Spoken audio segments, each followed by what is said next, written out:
Bonsoir à toutes et à tous et merci de nous choisir sur New World Info 1. Un plaisir d'avoir votre attention dans New World Soir. Vous êtes précisément dans Regard Croisé où 4 sujets sont au cœur de l'actualité africaine et internationale pour nous dans cette émission. En France, une agence de notation abaisse la note du pays, remettant sur la table le débat sur l'endettement. Au Burkina Faso, les autorités expérimentent des centres pénitentiaires agricoles pour désengorger les prisons. En Guinée, 2 poids lourds de l'opposition annoncent un boycott du référendum constitutionnel prévu ce mois-ci. Et au Togo, la croissance économique a bondi de 17,7% au 4e trimestre 2024. Quelle lecture faire de ce chiffre impressionnant? On pose le débat dans Décryptage, Analyse et Débat avec nos invités de ce soir. Présentation d'abord, Ibrahim Acha, directeur de publication de Temps Nouveau. Un plaisir de vous avoir dans Regard Croisé. Merci, bonsoir et bonsoir à tous ceux qui nous suivent en ce moment. Louis Kamako, journaliste également, confrère, analyse politique. Un plaisir de vous avoir, Louis. Le plaisir il est partagé. Bonsoir à toi et bonsoir à tous les téléspectateurs et téléspectatrices de la télévision du Monde Nouveau. Alors, un autre confrère, Renaud Dossavi, journaliste TogoFest, écrivain également. Un plaisir de vous avoir, Renaud. Plaisir partagé, c'est toujours une bonne occasion d'échanger avec vous. Alors, comme je l'ai dit, on commence par le premier sujet, la France. Vendredi dernier, l'agence de notation Fitch Ratings a envoyé un signal à l'économie française. La note de la dette publique a été rétrogradée, passant de A à- à A+, en cause une dette colossale qui dépasse désormais les 3 300 milliards d'euros, soit plus de 114% du PIB. Que signifie cette dégradation? Est-elle simplement technique ou politiquement révélatrice? Je pose ces 2 questions pour commencer à Renaud. Alors, c'est toujours intéressant de revenir sur le dossier français parce que ça montre bien que l'économie n'est jamais loin de la politique et vice-versa. Fitch qui rétrograde la France peu après on va dire la motion de censure qu'a subi le gouvernement Bayrou et donc qui est out. C'est vraiment sur fond d'incertitude parce qu'ils avaient déjà du mal à faire passer leur budget et là les coalitions, on va dire, de gauche et de droite, d'extrême droite, certains diraient, ont fait tomber le précédent gouvernement. Donc il y a vraiment une incertitude sur la capacité à faire passer un budget quand même qui se veut assez austère, qui montre encore une fois la nécessité pour la France de passer à une période un peu d'austérité où il faudra à un moment donné couper sur les dépenses, notamment sociales, pour apurer une dette qui est assez considérable. Ils sont, vous l'avez dit, à plus de 113% du PIB actuellement. Donc c'est plutôt sur un terrain, on va dire, politique que la question se jouerait, mais pour régler une question économique qui est fondamentale, à savoir que la dette monte et on ne sait pas si on va l'apurer.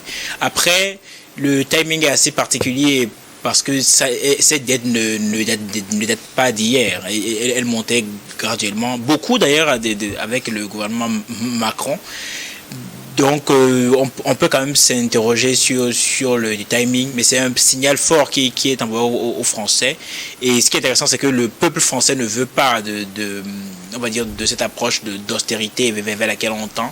Et il l'a bien montré avec les manifestations qui sont actuellement en train de se tenir dans les rues parisiennes où des dizaines de milliers, des centaines de milliers, voire même des millions, certains diraient, sont en mode on bloque tout, c'est ça l'approche. Donc comment le nouveau gouvernement va faire passer un budget qui est quand même fait grincer des dents, ça va être un sacré challenge. Et ici, ils ne le font pas, on va voir encore ce genre de notation dans l'avenir. Il faut quand même rappeler qu'en Europe aujourd'hui, il n'y a pas quand même beaucoup de pays qui sont notés triple A, qui est la note maximale. Ouais. Que donnent ces évaluateurs. Donc je pense que c'est la Norvège, un des pays scandinaves qui ils sont assis sur beaucoup de pétrole, donc ils ont les moyens de gérer leurs dettes qui n'en ont pas d'ailleurs.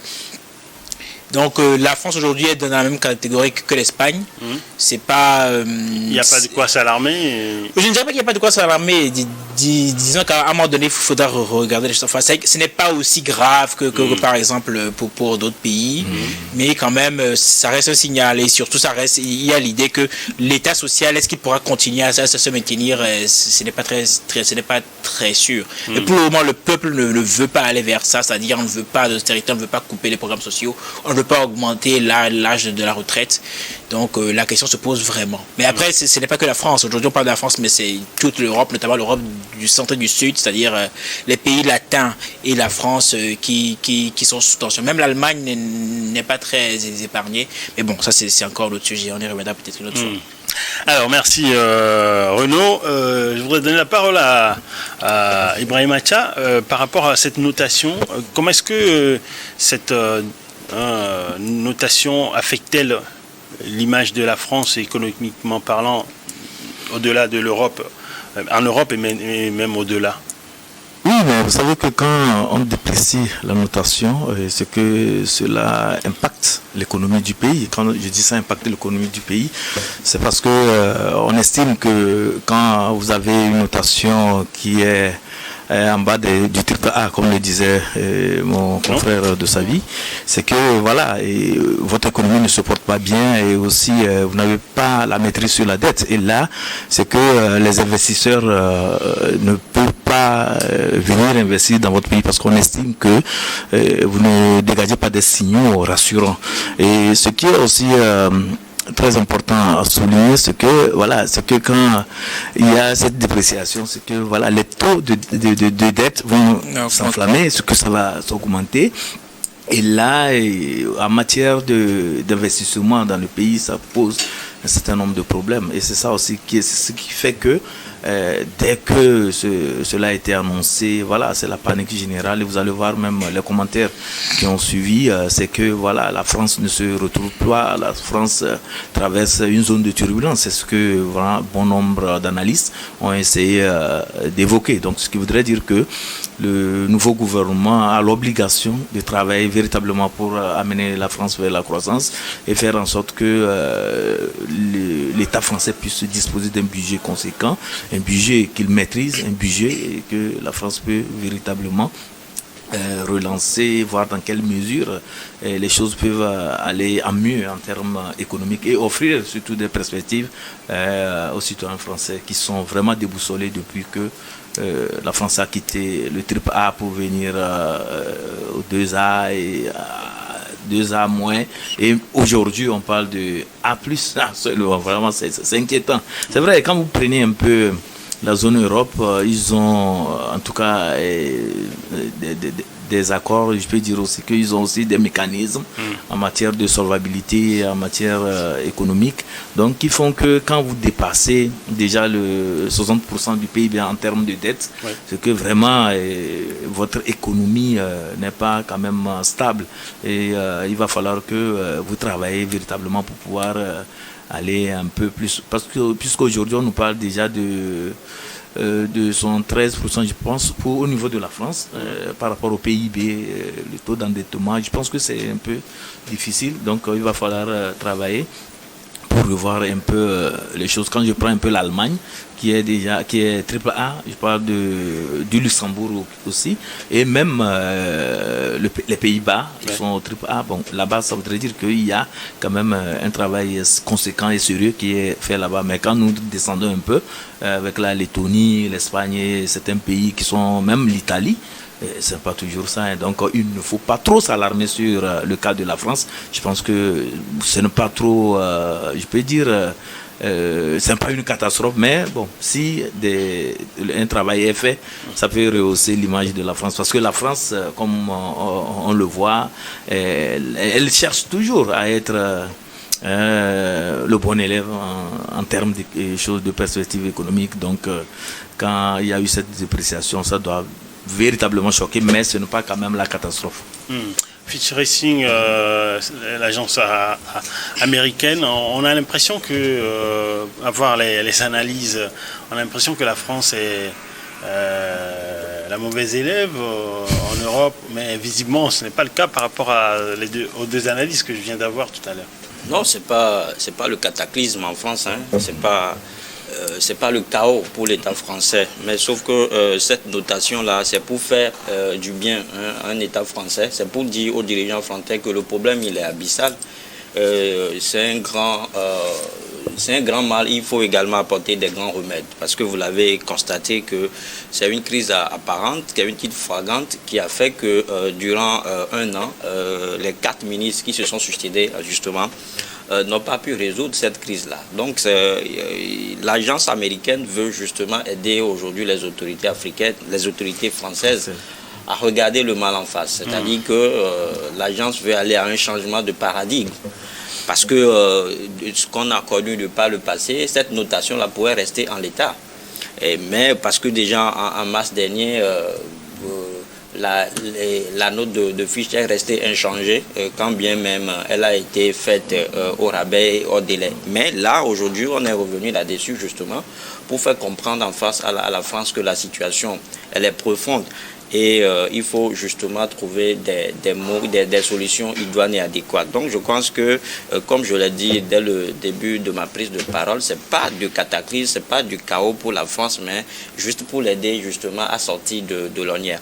Les uns les autres l'ont dit que les Français refusent aujourd'hui des mesures d'austérité que contiennent ou bien que contient la déclaration de Bayrou, qui a été malheureusement défiée par ce vote de défiance.